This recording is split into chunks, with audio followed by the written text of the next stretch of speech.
Hari ini aku berkesempatan untuk jalan-jalan ke Kampung Muara, Cibungbulang, Bogor. Lokasi ini sekitar 20 km dari pusat kota Bogor deh. Kamu udah pernah jalan-jalan ke sini belum? Lokasi jalan-jalan itu kan nggak cuma di mall aja. Tempat yang aku kunjungi ini spesial banget. Tempat ini jadi saksi sejarah salah satu kerajaan Hindu di Indonesia. Di tempat ini ada sebongkah batu besar yang sangat berharga. Tapi tenang, bukan batu sembarang batu ya. Coba perhatiin deh. Batu ini ada bekas telapak kaki sama tulisannya. Batu ini tuh adalah salah satu prasasti peninggalan kerajaan Hindu. Nama prasasti ini adalah Prasasti Ciaruten dari Kerajaan Tarumanegara. Di depan prasasti ini ada prasasti lain lagi, namanya Prasasti Kebon Kopi. Prasastinya berbentuk batu juga. Bedanya, telapak kakinya adalah telapak kaki gajah. Kira-kira apa ya makna di balik prasasti-prasasti ini? Seberapa luas ya wilayah Kerajaan Tarumanegara ini? Tarumanegara sendiri apa sih artinya? Biar kamu nggak kepo dan penasaran, ayo deh kita bahas. Namanya Kerajaan Tarumanegara.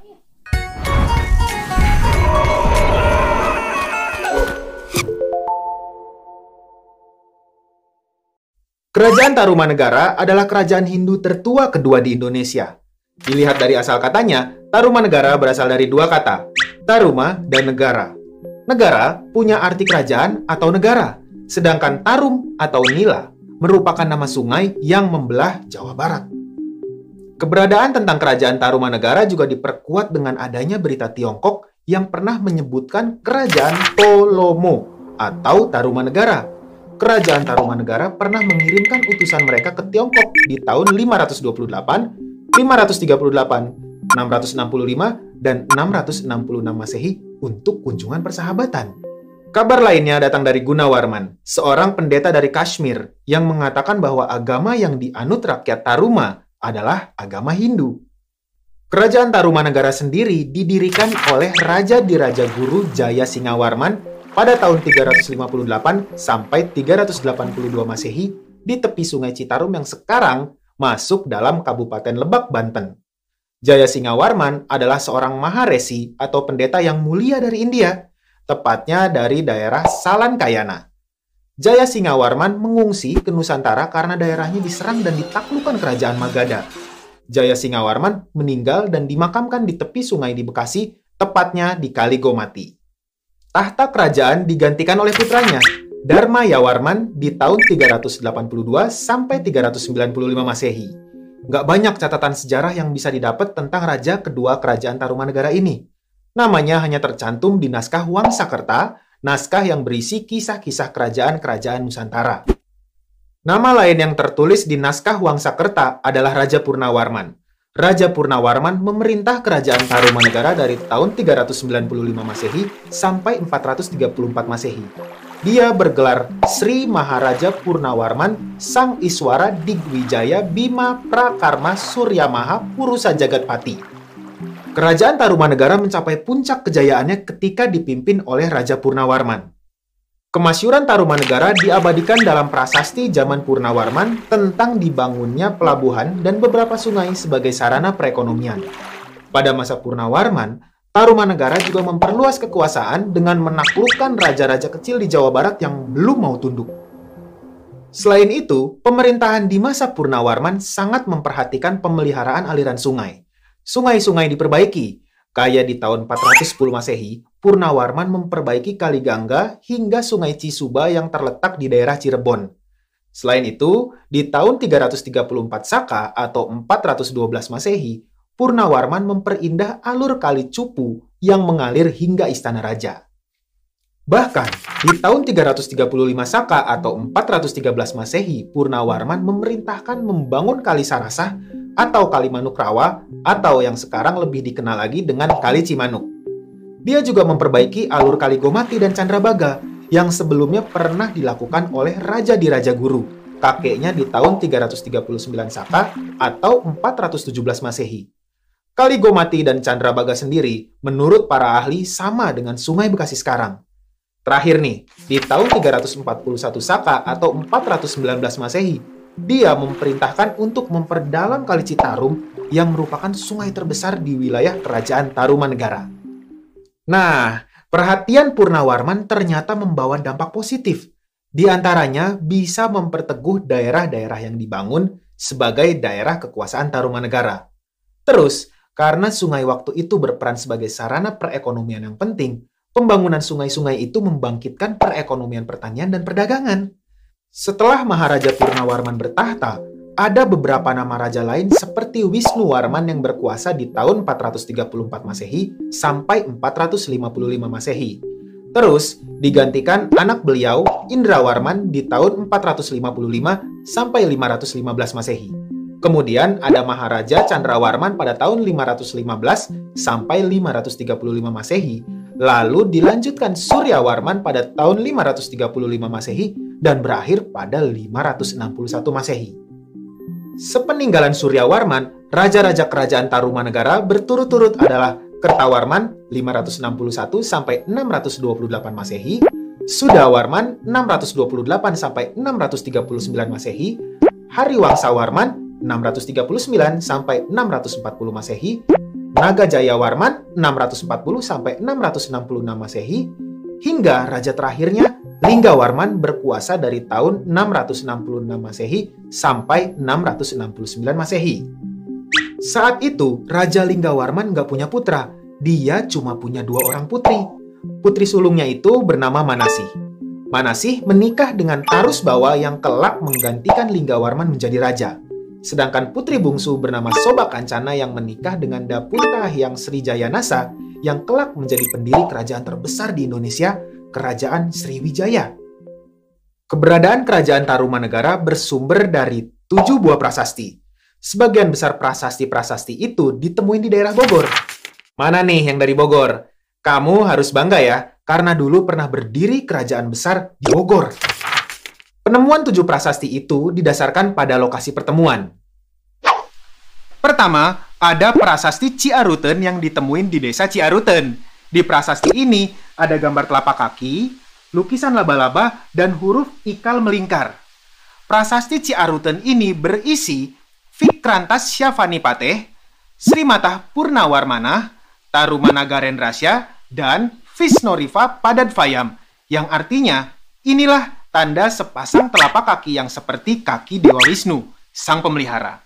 Ialah telapak kaki yang mulia Sang Purnawarman, raja di negeri Taruma, raja yang gagah berani di dunia. Cap telapak kaki melambangkan kekuasaan raja atas daerah tempat ditemukannya prasasti. Ini menegaskan kedudukan Purnawarman yang diibaratkan sebagai Dewa Wisnu. Purnawarman dianggap sebagai penguasa sekaligus pelindung rakyat. Penggunaan cetakan telapak kaki di masa itu mungkin dimaksudkan sebagai keaslian. Mirip tanda tangan zaman sekarang gitu deh. Terus, nggak jauh dari prasasti Ciaruten ini, ada juga prasasti kebun kopi yang ditemuin di perkebunan kopi di kampung Muara Hilir, Bogor. Isi prasasti kebun kopi ini adalah tulisan huruf Palawa dengan menggunakan bahasa Sanskerta. Kalimatnya yaitu Jaya Visalasya Taruman Drasya, Hastinah, Airavata Basya Vibatidam Padadvayam. Yang artinya, di tempat ini, di sini, kelihatannya terdapat gambar sepasang telapak kaki yang mirip dengan Airavata, gajah yang sangat kuat, penguasa di Taruma atau lebih dikenal sebagai Tarumanegara, dan kejayaan kerajaan. Airavata sendiri adalah gajah kendaraan Dewa Indra, Dewa Cuaca, dan Raja Kayangan. Ada juga nih prasasti jambu yang ditemuin di perkebunan jambu di Bukit Pasir Koleangkap, Bogor. Isi prasasti ini bertuliskan, tapak kaki ini adalah tapak kaki Sri Purnawarman, Raja Tarumanegara. Baginda termasyur, gagah berani, jujur, dan setia dalam menjalankan tugasnya. Terus, ada prasasti Cidanghyang atau prasasti Lebak. Prasasti ini ditemuin di tepi sungai Cidanghyang di Desa Lebak, Kecamatan Munjul, Kabupaten Pandeglang, Banten di tahun 1947. Prasasti ini berisi 2 baris kalimat yang berbentuk puisi yang ditulis dengan huruf Palawa dan bahasa Sanskerta. Isi prasasti ini mengagung-agungkan keberanian Raja Purnawarman. Nah, ada lagi juga prasasti Pasir Awi. Yang pasti, Prasasti ini ditemuin di Pasir Awi, Bogor. Tapi sayangnya, prasasti ini belum bisa dibaca sama para ahli. Ya, sayang banget kan?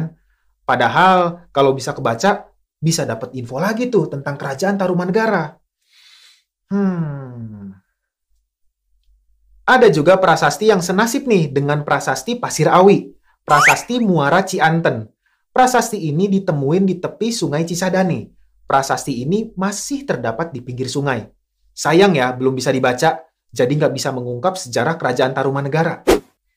Terakhir, yang menarik itu adalah prasasti Tugu. Prasasti ini jadi prasasti terpenting dan terpanjang dari Raja Purnawarman yang waktu itu udah bertahta selama 22 tahun. Dalam prasasti ini disebutkan tentang pembangunan saluran air yang panjangnya 6.112 tombak. Kira-kira berapa kilometer ya? 6.112 tombak itu setara 11 kilometer. Aliran air itu diberi nama Gomati. Coba bayangin, saluran ini tuh dibangun hanya dalam waktu 21 hari. Gila nggak tuh? Aliran air sepanjang 11 kilometer selesai dalam 21 hari saja. Keren nih.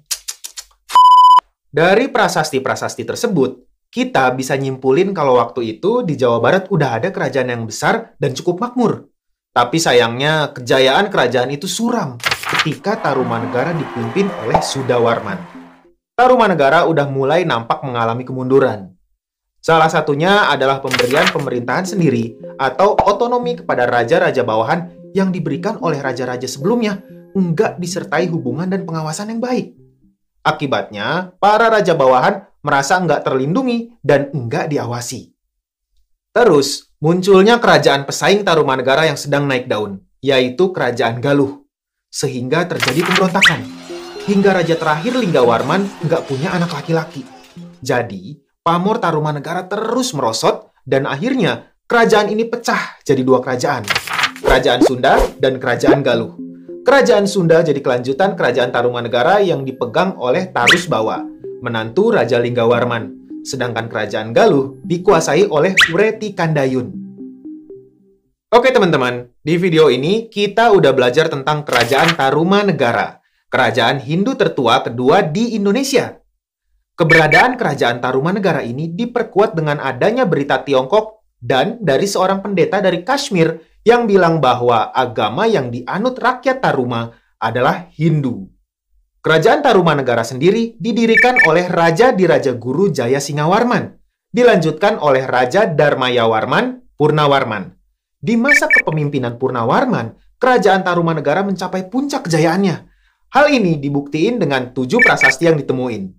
Dari prasasti-prasasti itu, kita bisa lihat kemakmuran Kerajaan Tarumanegara. Tapi sayangnya, kemakmurannya harus diikuti kemundurannya, hingga Kerajaan Tarumanegara ini dipisah jadi dua kerajaan. Kerajaan Sunda dan Kerajaan Galuh.